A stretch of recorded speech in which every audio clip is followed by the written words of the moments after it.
carries with it a limitation that after 3 years they must complete the reconstitution of the finances of that temple and return it back to the trustees with whatever conditions you want. And if you can't find the trustees, you return it to the Hindu Dharma Acharya Sabha and say, please manage this. Tirupati must be returned.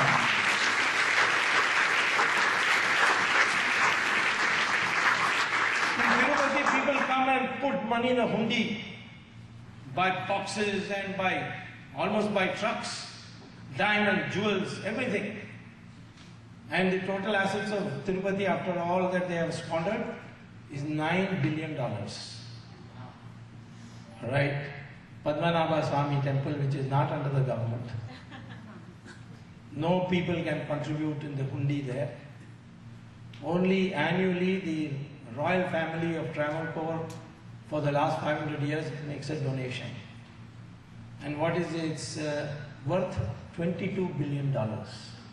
So Padmanabha Swami temple with minimal donation can have over so many years $22 billion. How is it that the Tirupati temple has only $9 billion? Tirupati should have $90 billion, not $9 billion. Because of the squandering that is taking place. We must liberate the temples because that's where the gods reside. And we must build around the temple the universities, the yogashalas and the preachings of our scriptures and so on.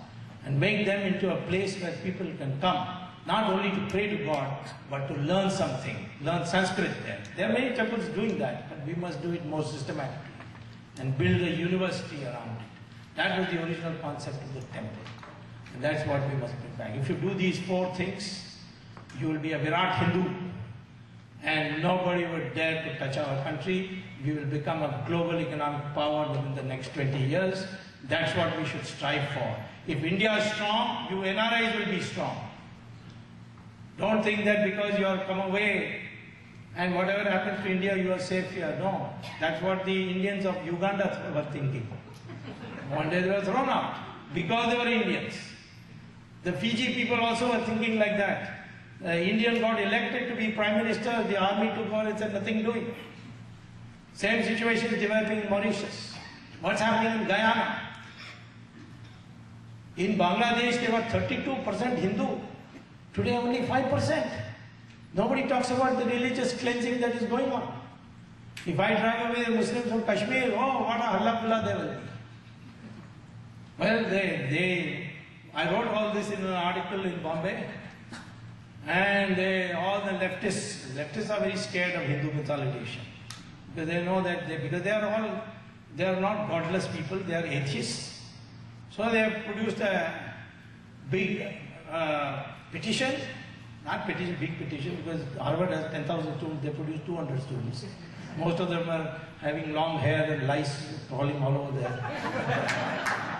Dirty people. They submitted it. What did the university say? They gave what India should have said in the first place. That whether you like the article or not, but the freedom of speech is sacred. Free speech is sacred. So therefore we are not going to take notice of the petition.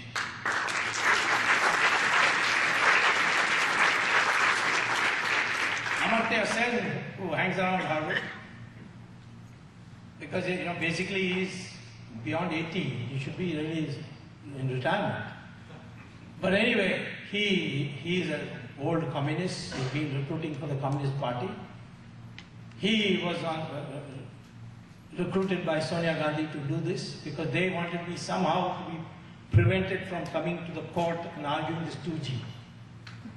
2G, the procession is very clear. First I said Raja will go because Raja gave away the license at 2001 prices instead of 2008 prices. The difference is 1:10. So if you had sold it at 2008 prices, India would have got $40 billion more. And those companies which got this, they gave a bribe of $12 billion out of that. They kept the rest for themselves as a windfall. And it was shared amongst a lot of people. Raja got only $12 billion means multiply by 6 over 5, it's about 60,000 crores. Raja got only 3,000 crores. Chidambaram got 5,000 crores. And Karunanidhi got 16,000 crores. Because he's got 3 wives, so we have to give something back. And Sonia Gandhi got 36,000 crores. So I got permission of the court to prosecute Raja, because our Prime Minister is a boneless wonder and he could not give me sanction. And Raja gone.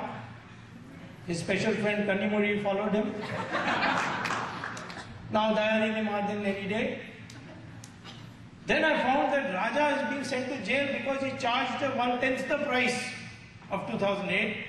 But the cabinet had authorized 2 ministers to decide without reporting to the cabinet. One was finance minister, the other was telecom minister. The finance minister at that time was Chidambaram. So if Raja is in jail, Chidambaram also should be in jail to keep him company. So I argued the matter on 13th May. Court heard me and said we want to hear the CBI reply.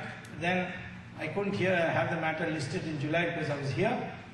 On 24th August, that will be Chidambaram will have to.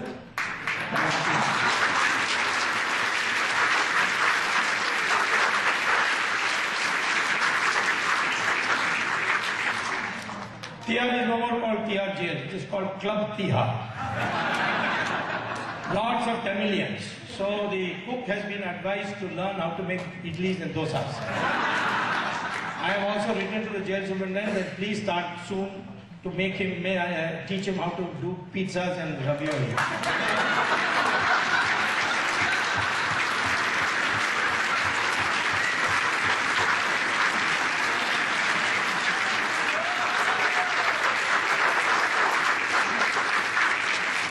Let her get well in New York, she will rest in Tihar.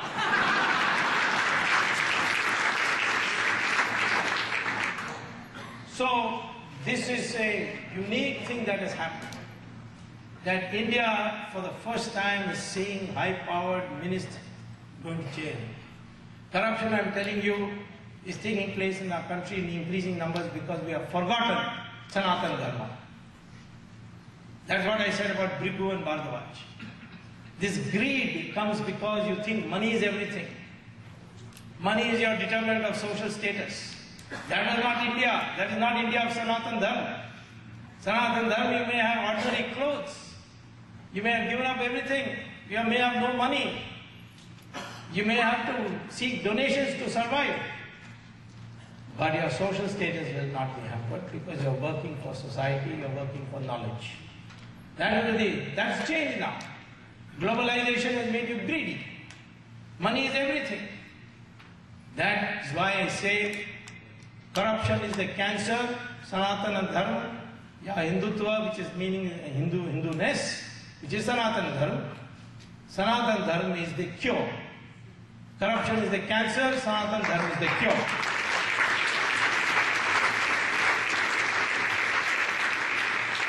And that is the way we have to build our society. Remember that the rich people of this country, the white Americans, they are not happy people. You go to Sri Sri Ravi Shankar's ashram, full of foreigners. You go to Swami Dayananda Saraswati's ashram, full of foreigners. Ramdev, full of foreigners. Puttaparthi Sai Baba, when he was here on this earth, full of foreigners. I remember one American woman coming and asking him, Babaji, I want peace. Please tell me how. So Babaji says, you said, I want peace. Then get rid of I, your ego, and want, your desire. What you will be left with is peace. And she was so pleased. She made a huge donation. The richest Hollywood actress by name Julia Roberts came to India and she said, why these people so poor are still happy? Then she took her to the Swamiji. The Swamiji gave her what Bhagavad Gita says about Nishkam Karma and all that.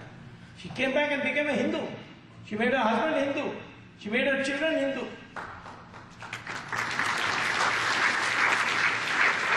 There's no conversion. We can't give money to Julia Roberts to become Indian.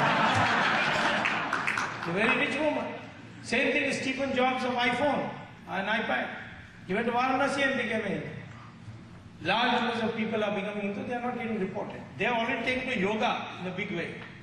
They are learning Sanskrit because the NASA's report on artificial intelligence says the best language to store knowledge is Sanskrit. So they have now started a program. Bush's last act before leaving was to declare that any college which teaches Sanskrit, they will get special federal grants. So we are now in that kind of situation. Only we will have to be like we made, yoga became popular in India because the Americans took to yoga. So tomorrow they will learn Sanskrit, then we will also learn Sanskrit. That inferiority complex, please get rid of. Become a Virat Hindu. And I am telling you that these Swamijis, they may look ordinary, but they today exercise enormous influence all over the world because they are telling people how to be happy. Just money will not make you happy. You need a balance between spiritual values and material prosperity. In fact, when I am at Harvard, I get harassed by telephone calls saying, Swamiji, please come and give us a lecture on Bhagavad Gita. I said, I am not a genuine Swamiji. He said, oh, maybe we'll double your fees, then you will come. This is the India that is today on the threshold. We can either go in the ditch by becoming greedy and corrupt, or we can rise to the top and become once again, the greatest economic power, cultural power of the world. I think some of our natural friends will have to work with, because we are suffering from terrorism and other things. The Americans and the Israelis, they are our natural friends. I think that it's possible to work an understanding with China. I find the Chinese very, practical people. When they make friends, they make good friends, and when you are not a good friend, then they will cheat you. So therefore, we must understand that character. These 4 countries are the ones that will be shaping the future of the world. We should bond together, but first of all, let us liberate our character. Let us liberate our mental blocks. Let us liberate ourselves from our mental blocks. Learn a new history, learn a new identity, take a new identity, that of a Virat Hindu. We will be all great people once again. Thank you very much.